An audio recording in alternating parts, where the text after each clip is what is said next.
హైదరాబాద్లో భారీ భూ స్కామ్ 5 లక్షల కోట్ల పబ్లిక్ ల్యాండ్ మాయమవుతుందా? హిల్ట్ పాలసీ అంటే ఏమిటి? పూర్తి వివరాల కోసం ఈ వీడియో చూడండి.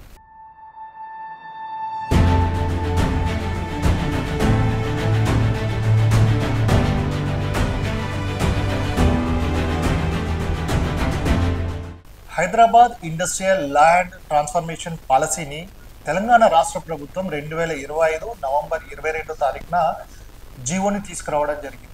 ఈ జీవో ముఖ్య సారాంశం ఏంటంటే హైదరాబాద్ కోర్ సిటీలో ఉన్న ఫ్యాక్టరీస్ కావచ్చు, ఇండస్ట్రీస్ అన్నిటిని కూడా ఓవరాల్ అవతలకి తీసుకెళ్లడం. మరి ఇక్కడ ఉన్న వాటిని ఏం చేస్తారు అని అంటే ఇవి మల్టీపర్పస్ యూజ్ జోన్గా మార్చుకోవచ్చు.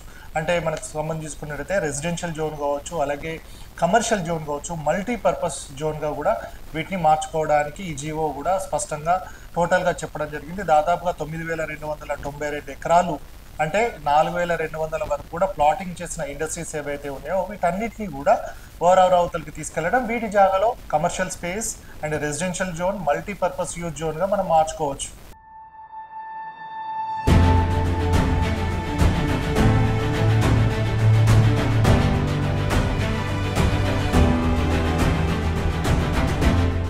హైదరాబాద్ కోర్ సిటీలో ఉన్న ఇండస్ట్రీస్ కావచ్చు, అలాగే ఫ్యాక్టరీస్ అన్నిటి కూడా ఓవరాల్ అవతలకి వెళ్తే ఈ భూ యజమానులు ఎవరైతే ఉండడం జరిగిందో వాళ్ళు ఈ తమ ఇండస్ట్రీస్ ఉన్న ల్యాండ్ని కన్వర్షన్ చేసుకోవడానికి ఎస్ఆర్ఓ రేట్లో 30 నుంచి 50% వరకు కూడా చెల్లిస్తే సరిపోతుంది.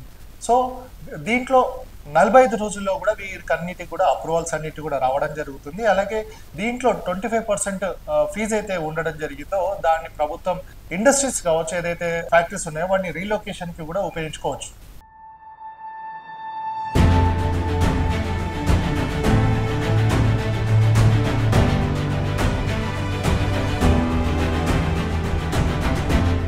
ఈ పాలసీ పైన ప్రతిపక్షాలు దుమ్మెత్తిపోస్తున్నాయని కూడా చెప్పుకోవచ్చు. బీఆర్ఎస్ వర్కింగ్ ప్రెసిడెంట్ కేటీఆర్ అయితే దీన్ని మాసివ్ ల్యాండ్ స్కామ్గా ఆయన అభివర్ణించడం జరిగింది.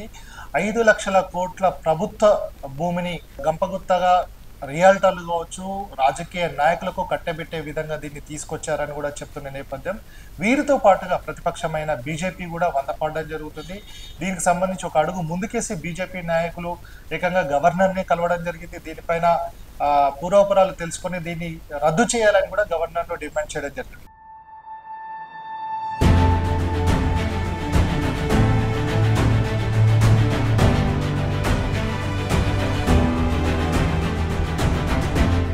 పాత కాలుష్యమైన ఫ్యాక్టరీల తొలగింపు ద్వారా హైదరాబాద్ అభివృద్ధికి బాటలు వేస్తుందని కూడా ప్రభుత్వం చెప్పడం జరుగుతుంది. కానీ ప్రతిపక్షాలు ఏంటంటే గంపగుత్తగా ఏదైతే ఈ భూమి అంతా ఉండడం జరిగిందో ఇది రియల్టర్లు కావచ్చు, ప్రైవేటు వ్యక్తులు కావచ్చు, అలాగే రాజకీయ నాయకుల చేతుల్లో ఉండడం, అలాగే పారదర్శకత అనేది దీంట్లో లోపించింది అనేది కూడా వాళ్ళు చెప్తున్న నేపథ్యం ఉంది. కానీ ప్రభుత్వం మాత్రం ఇది హైదరాబాద్ అభివృద్ధికి ఒక కొత్త అడుగును వేస్తుంది అని కూడా చెప్తున్న నేపథ్యం కనబడుతుంది. హిల్ట్ పాలసీపై మీకు ఏమనిపిస్తుందో కామెంట్లలో తెలపండి.